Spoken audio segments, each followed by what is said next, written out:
أعوذ بالله من الشيطان الرجيم بسم الله الرحمن الرحيم الحمد لله رب العالمين الصلاة والسلام على أشرف الأنبياء والمرسلين أبي القاسم محمد اللهم صل على محمد وآل بيت الطيبين الطاهرين المعصومين المظلومين ولعنة الله على قوم الظالمين.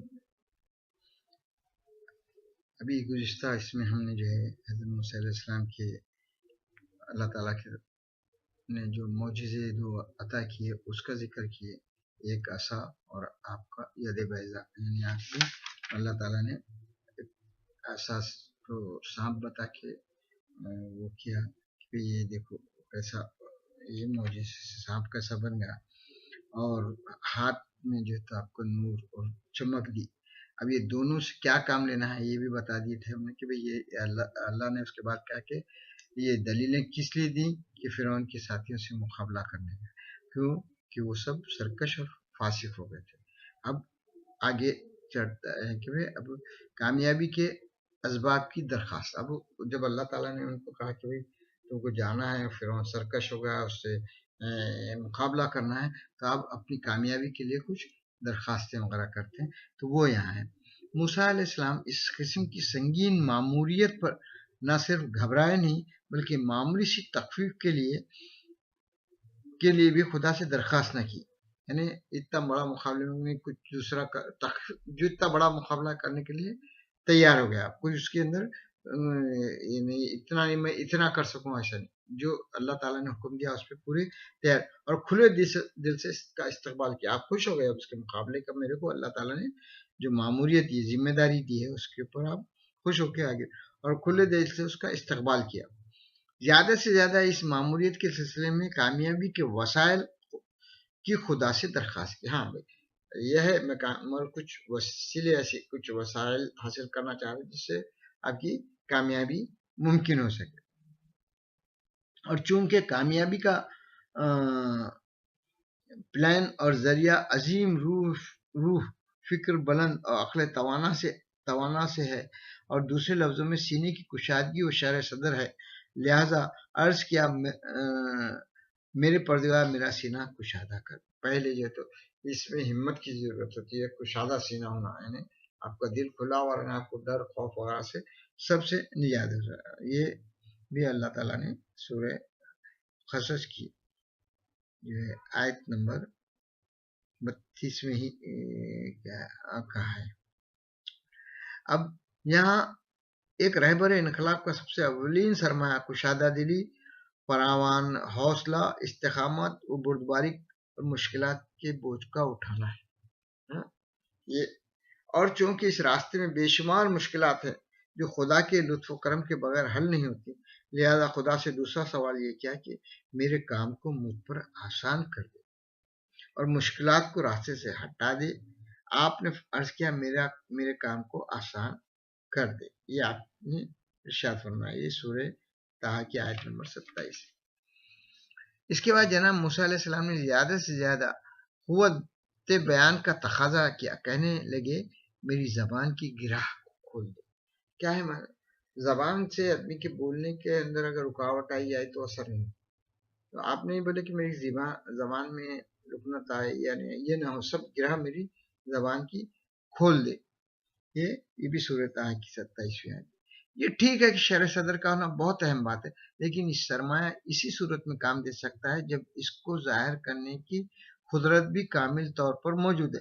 اسی بنا پر جناب موسیٰ علیہ السلام نے شرح صدر اور رکاوٹوں کے دور ہونے کی درخواستوں کے بعد یہ تقاضا کیا خدا ان کی زبان کی گرہ کھول دے. سب ہوگا، طاقت آئی، سینے میں ہمت آ گئی، مگر بولنے کی اگر وہ نہیں رہی تو اللہ تعالیٰ سے اپنی زبان کی گرہ کھولنے کی بھی آپ نے دے دی. اور خصوصیت کے ساتھ اس کی علت یہ بیان کی کہ تاکہ یہ میری باتوں کو سمجھیں. اس لیے زبان کھول دے کہ میں جب بولوں تو میرے ایکسپلینیٹری پاور، میرے بیان کرنے کا وہ ہو کہ وہ یہ سامنے والے سمجھ سکے، ایسی میری زبان بنا دے. یہ جملہ حقیقت میں پہلی بات کی تفسیر کر رہا ہے. اس سے یہ بات واضح ہو رہی ہے کہ زبان کی گرہ کے کھلنے سے مراد یہ نہ تھی کہ موسیٰ علیہ السلام کی زبان میں بچپن میں جل جانے کی وجہ سے کوئی لکنت آ گئی تھی، جیسا کہ بعض مفسرین نے ابن عباس سے نقل کیا۔ اب یہ لوگ کیا ہے معلوم، اب یہاں وہ کس مقصد سے زبان کی گرہ کھولو گے، اور مفسرین نے اس کو کیا کرے، آپ کی بچپن میں زبان جل گئی تھی، لکنت آ گئی تھی، یہ سب چیزیں غلط ہے، بلکہ اس سے گفتگو میں ایسی رکاوٹ جو سننے والے کے لیے سمجھنے میں مانع ہوتی۔ اب ہماری زبان ہے، ہم بات کر رہے اور ہماری بات سامنے والے کو نہ سمجھ میں آ رہی، یہ ہمارے کیا ایکسپلینیٹری پاور کی کمی ہے، یہ چیز دور کروانا چاہ رہے ہیں۔ کوئی ایسا نہیں کہ جیسا لکنت والے لوگ رہتے، بات کرتے کرتے رک جاتے، ایسا عیب نہیں تھا ان کو، کبھی پیغمبروں کو اور اس کو اللہ تعالیٰ نے اس طرح سے عیب والا نہیں مانا۔ ہاں آپ نے آپ کے مفسرین نے جب یہ گرہ کھول دے بولے تو وہ یہ سمجھے کہ زبان آپ کی کچھ تھی اور اس کے ساتھ یہ لگا دیے کہ بھائی ایک روایت جوڑ کے کہ بھئی آپ کی زبان جل گئی تھی اور لکنت تھی، ایسا کچھ نہیں تھا۔ یہ سب چیزیں کنفیوژن جو کیا ہے نا، اس کے کھولنے کے لیے اپن جو تھی تفسیر پڑھ لیں کہ بھئی ایسا کیا تھا، آپ کی ایکسپلینیٹری پاور بڑھانے کے لیے وہ تھا، بلکہ اس سے گفتگو میں ایسی رکاوٹ جو سننے والے کے لیے سمجھ میں مانع ہوتی، یعنی میں ایسی فصیح و بلیغ اور ذہن میں بیٹھنے والی گفتگو کروں کہ ہر سننے والا میرا مقصد اچھی طرح سمجھ۔ بہت سے مقررین رہتے، بہت سے واعظین رہتے، اور بعض کی بات آپ کو بالکل نہیں سمجھ، بعض کی اتنی سمجھ میں آتی کہ بچہ بھی سمجھ۔ یہ جو سمجھانے کے انداز یا بولنے کا انداز ہے وہ مانگتے ہیں، یہ نہیں کہ بات کرنے کا جو تھا آپ نے لکنت تھی، یہی چیز جو ہے تو یہاں پر وہ یہ کلیئر ہونا چاہیے، نہیں تو بعض لوگ غلط تفسیر کر دیتے اور یہ سمجھنے لگتے کہ ایسا نہیں تھا۔ اب آپ کو کیا ہے معلوم، یہ ہو گیا آپ کا سینے ہے کہ کشادگی لے لی اپنی زبان کی گرہ کھولنے کا وہ کر دیے اور اللہ تعالیٰ ساری مدد مانگ لی۔ اب اور کیا ہونا، آپ کو ایک دوسرا مددگار بھی انسان ہونا چاہیے۔ تو یہاں پہ آپ جو ہے تو میرا بھائی میرا ناصر و مددگار، ہاں اب یہ آپ جو ہے تو کیا بولے، بہرحال ایک کامیاب رہبر رہنما وہ ہوتا ہے کہ جو صحیح فکر اور قدرت روح کے علاوہ ایسی فصیح و بلیغ گفتگو کر سکے جو ہر قسم کے ابہاموں اور نارسائی سے پاک ہو۔ نیز اس بار سنگین کے لیے یعنی رسالت الہی رہبری بشر طاغتوں اور جابروں کے ساتھ مقابلے کے لیے یار و مددگار کی بھی ضرورت ہے۔ اکیلا آدمی کوئی ایک یار و مددگار بھی ہونا ضروری ہوتی ہے، اور یہ کام تنہا انجام دینا ممکن نہیں، لہٰذا موسیٰ علیہ السلام نے پروردگار سے یہ جو چوتھی درخواست کی، آپ نے جو اپنی درخواست کی چوتھی درخواست، خداوندہ میرے لیے میرے خاندان میں سے ایک وزیر اور مددگار کھڑا، یہ سورۃ طٰہٰ کی 30ویں آیت میں کہ آپ اپنا مددگار میرے خاندان میں سے جو ہے میرا ایک وزیر اور مددگار بنا۔ البتہ یہ بات کہ حضرت موسیٰ علیہ السلام تقاضا کر رہے ہیں کہ یہ وزیر انہی کے خاندان سے ہو، اس کی دلیل واضح ہے، چونکہ اس کے بارے میں معرفت اور شناخت بھی زیادہ ہوگی اور اس کی ہمدردیاں بھی دوسروں کی نسبت زیادہ ہوں گی۔ جی کتنی اچھی بات ہے کہ انسان کسی ایسے شخص کو اپنا شریک کار بنائے کہ جو روحانی اور جسمانی رشتوں کے علاوہ اس سے مربوط ہو۔ اس کے بعد خصوصی التماس کے بعد خصوصی طور پر اپنے بھائی کی طرف اشارہ کرتے ہوئے عرض کیا، یہ ذمہ داری میرے بھائی ہارون کے سپرد کر دی، یہاں تک کہ آپ نے اپنے خاندان میں فرد کا بھی نام لے لیا، یہ ذمہ داری جو ہے تو جو میرا وزیر بنے وہ میرے بھائی ہارون کو بنا۔ یہ جو ہے سورۃ طٰہٰ کی 31ویں آیت۔ اب یہاں سے آگے ہارون بعض مفسرین کے قول کے مطابق حضرت موسیٰ علیہ السلام کے بڑے بھائی تھے اور ان سے 3 سال بڑے تھے، بلند قامت، فصیح بیان اور اعلیٰ علمی قابلیت کے مالک تھے۔ انہوں نے حضرت موسیٰ علیہ السلام کی وفات سے 3 سال پہلے رحلت فرمائی۔ یہ جو ہے ایسا ہوا کہ پہلے بڑے بھی تھے اور حضرت موسیٰ علیہ السلام سے پہلے 3 سال پہلے آپ کی رحلت تھی، اور وہ نور اور باطنی روشنی کی بھی حامل تھے اور حق و باطل میں خوب تمیز بھی رکھتے تھے، جیسا کہ سورہ انبیاء کی آیت نمبر 48 میں بیان ہوا، یہ بتایا ہوا ہے۔ اس کے بعد آخری بات یہ ہے کہ وہ ایک ایسے پیغمبر تھے جنہیں خدا نے اپنے رحمت سے موسیٰ علیہ السلام کو بخشا، وہ پیغمبر بھی تھے، صرف وہ نہیں، اور وہ اس بھاری ذمہ داری کی انجام دہی میں اپنے بھائی موسیٰ علیہ السلام کے دوش بدوش مصروف کار رہے۔ یہ ٹھیک ہے کہ موسیٰ علیہ السلام نے اس اندھیری رات میں اس وادی مقدس کے اندر جب خدا سے فرمان رسالت کی ملنے کے وقت یہ تقاضا کیا تو وہ اس وقت 10 سال سے بھی زیادہ اپنے وطن سے دور گزار کر آ رہے تھے. ابھی موسیٰ علیہ السلام ادھر تھے، ہارون ادھر تھے. 10 سال کا دونوں کے درمیان میں جو تو یعنی فراق ہو چکا تھا، دوری تھی. لیکن اصولی طور پر اس عرصے میں بھی اپنے بھائی کے ساتھ ان کا رابطہ کامل طور پر منقطع نہ ہوا.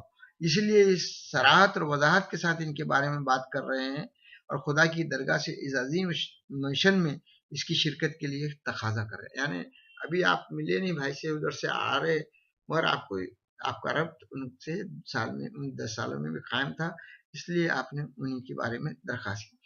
اس کے بعد جناب موسیٰ علیہ السلام ہارون کو وزارت و معاونت پر متعین کرنے کے لیے اپنے مقصد کو اس طرح بیان کرتے: خداوندا میری پشت اس کے ذریعے مضبوط کر دے. پشت مضبوط کر دے، میں حضرت ہارون کے ذریعے میری پشت مضبوط کر دے. اس مقصد کی تکمیل کے لیے یہ تقاضا کرتے کہ اسے میرے کام میں شریک کر دے. یہ سب سورہ طٰہٰ میں یہ سب تفصیل آئی ہے. وہ مرتبہ رسالت میں بھی شریک ہو اور عظیم کام کو روبہ لانے میں بھی شریک ہو رہے. البتہ حضرت ہارون ہر حال میں تمام پروگرام میں جناب موسیٰ علیہ السلام کے پیرو تھے اور موسیٰ علیہ السلام ان کے امام و پیشوا کی حیثیت رکھتے تھے. یعنی ان کے امام و پیشوا وہ ہر کام میں آپ سے آخر میں اپنی تمام درخواستوں کا نتیجہ اس طرح بیان کرتے ہیں: تاہم ہم تیری بہت بہت تسبیح کریں اور تجھے بہت بہت یاد کریں، کیونکہ تو ہمیشہ ہماری حالات سے آگاہ رہا ہے. یہ آپ یہ بیان کریں. تو ہماری ضروریات و حاجات کو اچھی طرح جانتا ہے اور اس راستے کی مشکلات سے ہر کسی کی نسبت زیادہ آگاہ ہے. ہم تجھ سے یہ چاہتے ہیں کہ تو ہمیں اپنے فرمان کی اطاعت کی قدرت عطا فرما دے اور ہمارے فرائض، ذمہ داریوں اور فرائض انجام دینے کے لیے ہمیں توفیق اور کامیابی عطا فرما. چونکہ جناب موسیٰ علیہ السلام اپنے مخلصانہ تقاضوں میں سوائے زیادہ سے زیادہ اور کامل تر خدمت کے اور کچھ مقصد نہیں تھا، لہذا خدا عالم نے ان کے تقاضوں کو اسی وقت قبول کر لیا. اس نے کہا: اے موسیٰ تمہاری درخواستیں قبول ہے. یہ سب جو درخواستیں کی تھی انہوں نے اللہ تعالیٰ نے قبول کر لیا. اب یہاں حقیقت میں ان حساس اور تقدیر ساز لمحات میں چونکہ موسیٰ علیہ السلام پہلی مرتبہ خدا عظیم کی بساط مہمانی پر قدم رکھے ہوئے تھے، جس چیز کی انہیں ضرورت تھی ان کا خدا سے اکٹھا ہی تقاضا کر لیا اور اس نے بھی مہمان کا انتہائی احترام کیا اور اس کی تمام درخواستوں اور تقاضوں کو ایک مختصر سے جملے میں حیات بخش ندا کے ساتھ قبول کر لیا اور اس میں کسی قسم کی قید و شرائط عائد نہ کیے اور موسیٰ علیہ السلام کا نام مکمل لا کر ہر قسم کے ابہام کو دور کرتے ہوئے اس کی تکمیل کر دی. یہ بات کس قدر شوق انگیز اور افتخار آفرین ہے کہ بندے کا نام مولا کی زبان پر بار بار آئے. یعنی بندے کا نام مولا کی زبان پر آئے. اللہ تعالیٰ جو تو موسیٰ نام سے خطاب کر کے اے موسیٰ تمہاری درخواستیں قبول کر لی. اللہ تعالیٰ نے اتنا آپ کو نوازا اور اتنا بلند مرتبہ دے دیا کہ اب جو تو جتنی وہ تھی اب ان کو جو معرکے پہ جانے والے ہیں اس کے لیے آپ کو راستہ کر دیا. آپ کا خلوص، آپ کا جو تو اللہ تعالیٰ سے خشیت، وہ سب چیزوں نے آپ کو اتنا بلند کی اور آپ کی ساری درخواستوں کو اللہ نے اسی وقت ایک ہی جملہ کہا. اس نے کہا اے موسیٰ تمہاری درخواستیں قبول کر. جو بولے تھے انہوں نے وہ سب اللہ تعالیٰ نے قبول کر لیا. اللہم صلی اللہ محمد وآل محمد. اب اس کے بعد ہم جو ہے آگے کی فرعون سے کیسا معرکہ رہی، کیا مقابلہ ہوا، اس کی طرف جائیں گے. یہ سب ہم اگلے ایپیسوڈ میں یعنی مختصر میں باتیں وقت میں بتانا چاہ رہا ہوں، کیونکہ زیادہ دیر تک انسان سمجھنے کی، گراسپ کرنے کی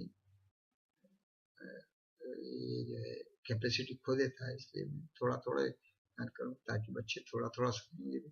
تو ان کو اتے اتے واقعات یاد ہوتے ہوئے آگے بڑھتے چلیں گے انشاءاللہ۔